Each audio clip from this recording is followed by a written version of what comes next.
स्वागत छ ई नेपालमा अध्ययन सम्बन्धी भिडियोका लागि यस च्यानललाई सब्स्क्राइब गरी बेल आइकनलाई अलमा प्रेस गर्न नबिर्सनु होला। नमस्ते, आज म हजुरको सामु उपस्थित भएको छु र आज म क्लास 11 को इकोनोमिक विषयको युनिट 7 मा रहेको नेशनल इन्कम एकाउन्टिङको केही न्युमेरिकलको सोलुसनहरू मैले यहाँ गर्न लागेको छु। अब यहाँ सोलुसन क्वेशन यस प्रकारको छ। Let's suppose an hypothetical economic products three final goods noodle, biscuit and shoe. Calculate the GDP, GNP and national income from following data. यहाँ त के भनेको छ भने क्वेशनले यो क्वेशनमा हामीलाई GDP, GNP र NI नेशनल इन्कमको डाटाहरू निकाल्नु पर्ने हुन्छ र यो टेबलमा नुडल दिएको छ, त्यसको प्राइस, क्वान्टिटी दिएको छ, बिस्कुटको प्राइस, क्वान्टिटी दिएको छ, सुको प्राइस र क्वान्टिटी दिएको छ भनेपछि अर्को NFIA net income factor from abroad भनेको बाहिरी देशबाट आएको सामानको पनि मूल्य दिएको छ र नेट इन्डिरेक्ट ट्याक्सको सामान दिएको छ र अनि डिप्रिसिएसनको पनि मूल्य दिएको छ। नुडलको प्राइस भनेको 20 रुपियाँ छ भने क्वान्टिटी चाहिँ 500 छ अरे यो वर्षमा र बिस्कुट चाहिँ 15 रुपियाँ छ भने यो वर्षमा क्वान्टिटी चाहिँ 3000 छ र सु जुत्ताको प्राइस 1200 छ भने क्वान्टिटी चाहिँ 60 छ अरे यो वर्षको। तर एमाउन्ट निकाल्नु पर्ने हुन्छ र हामीले जिडिपी र जिएनपी र नेसनल इन्कम हामीले त्यसको डाटाहरू निकाल्नु पर्यो। अब सुरुचोटि अब स्टार्टिङमा जाउँ। अब स्टार्ट गरौँ।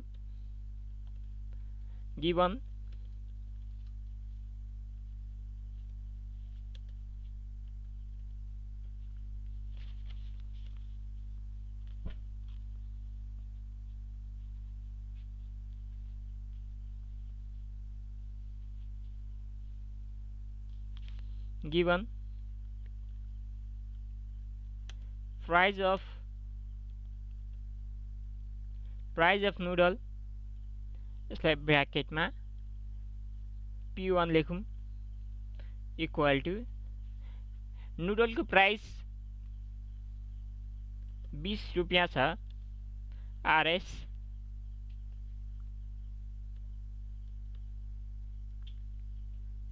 प्राइस अफ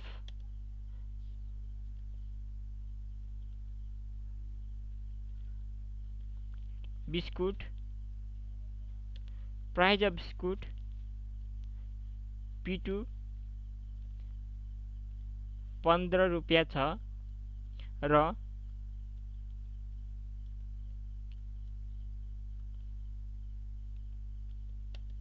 प्राइस अफ सु जुत्ताको मूल्य P3 1200 छ र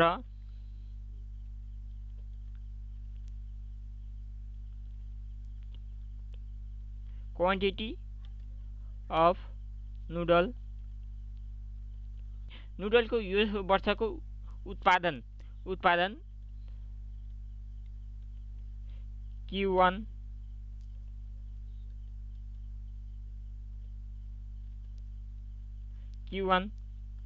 500 सम्म उत्पादन भएको छ यो वर्षमा र क्वान्टिटी अफ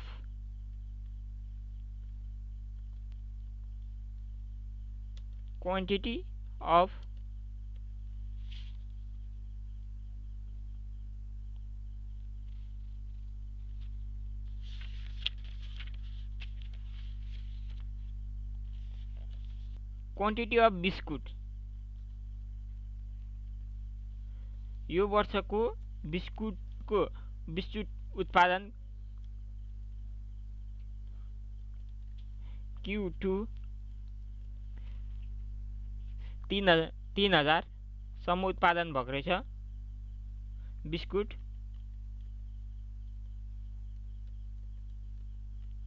र क्वान्टिटी अफ सु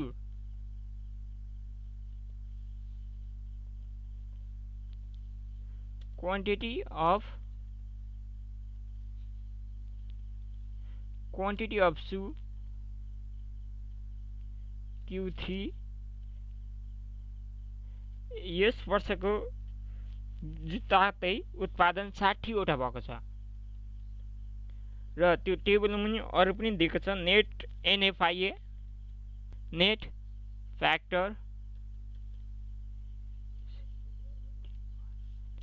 फ्याक्टर इन्कम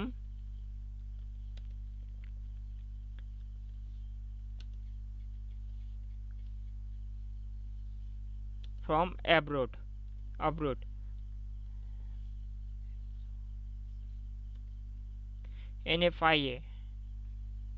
NFIA भनेको 20,000 छ र net indirect tax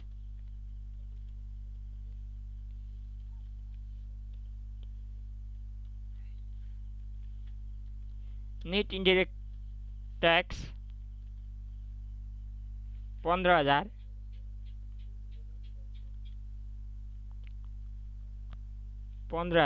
RS depreciation 12,000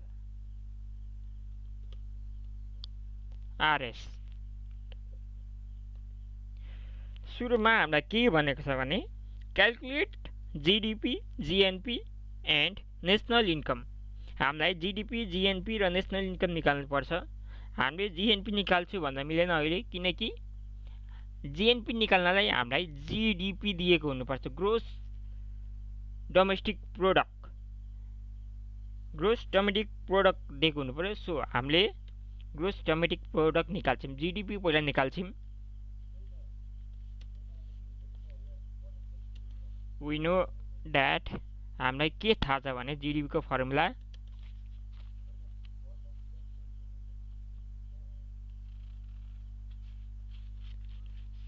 we know that GDP equal to अब GDP त कसरी निकाल्ने GDP निकाल्ने formula P1 into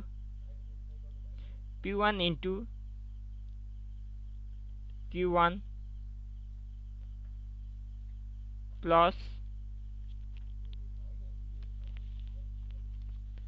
plus P2 into Q2 plus Q3 into Q3 यो हो हाम्रो GDP निकाल्ने फर्मुला P1 भनेको नुडल्स हो नुडल्सको प्राइस कति हो नुडल्सको प्राइस लेख्नुपर्छ P1 मा र Q1 भनेको क्वान्टिटी नुडलको क्वान्टिटी यो वर्ष कति उत्पादन भएको थियो नुडल त्यो निकाल्नु पर्ने त्यो लेख्नुपर्छ सो P1 भनेको 20 रुपैयाँ यस वर्ष उत्पादन भएको नुडल्स चाहिँ 500 जोड्ने फेरि P2 छ P2 बिस्कुटको मूल्य 15 रुपैयाँ छ इन्टु र बिस्कुट यस वर्ष उत्पादन भएको 3000 सम्म 3000 प्लस Q3 जुत्ताको मूल्य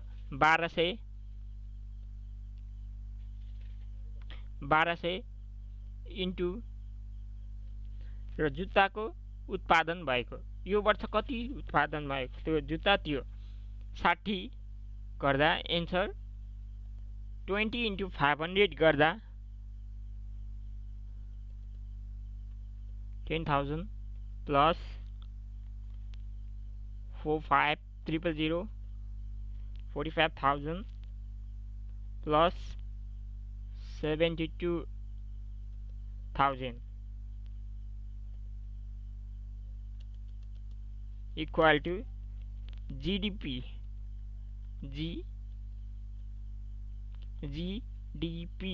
equal to 1,27,000 GDP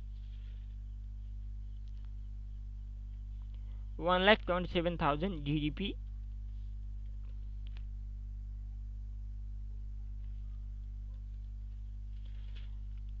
RSमा। अब हामीले GDP त निकाल्यौँ, अब GDPदेखि हामीले के GNP निकाल भनेको छ। Now GNP equal to GNP निकाल्ने फर्मुला। GNP भनेको GDP भनेको ग्रोस डोमेस्टिक प्रोडक्ट, जुन प्रोडक्ट चाहिँ देशभित्र मात्रै आमदानी भएको थियो भनेपछि GNP भनेको चाहिँ बाहिर देशबाट आएको भित्री देशबाट गएको जोड्ने प्लस GDP जोड्ने अनि निक्लिन्छ GNP। GNP निकाल्ने फर्मुला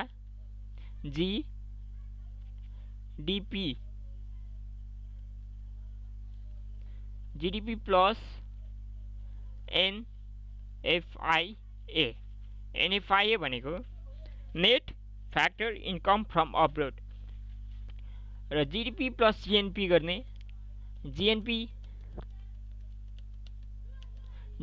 की कति छ 1,27,000 प्लस र NFIA भनेको टेबलमा चाहिँ यसको एमाउन्ट 20,000 र GDP र GNP निक्ल्यो। GNP भनेको 1,47,000 GNP निक्ल्यो। Therefore GNP equal to 1,47,000 RS। GNP पनि निक्ल्यो। अब हामीलाई फेरि अर्को के निकाल भनेको छ भने calculate the GDP, GNP and national income. GDP निक्ल्यो, GNP निक्ल्यो। अब हामीलाई नेसनल इन्कम NI निकाल भनेको छ। अब NI कसरी निकाल्ने त? NI निकाल्ने भनेको NI equal to GNP minus depreciation घटाउने यसमा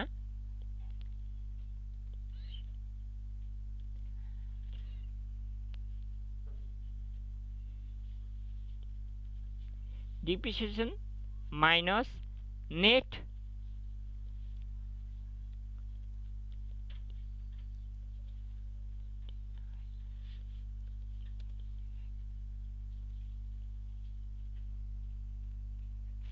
इन्डाइरेक्ट ट्याक्स। GNP को एन्सर भर्खर निकालेको छौँ 1,47,000 प्लस डिप्रिसिएसन टेबलमा छ 12,000 प्लस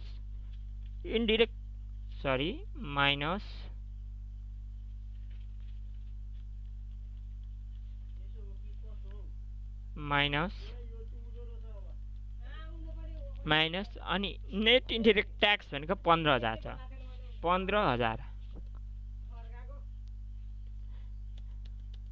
इक्वल टु 1,20,000 1,20,000 एन्सर आयो GNP। Therefore NI equal to 1,20,000। अब सबैको एन्सर निक्ल्यो। Therefore GDP equal to 1,27,000 RS।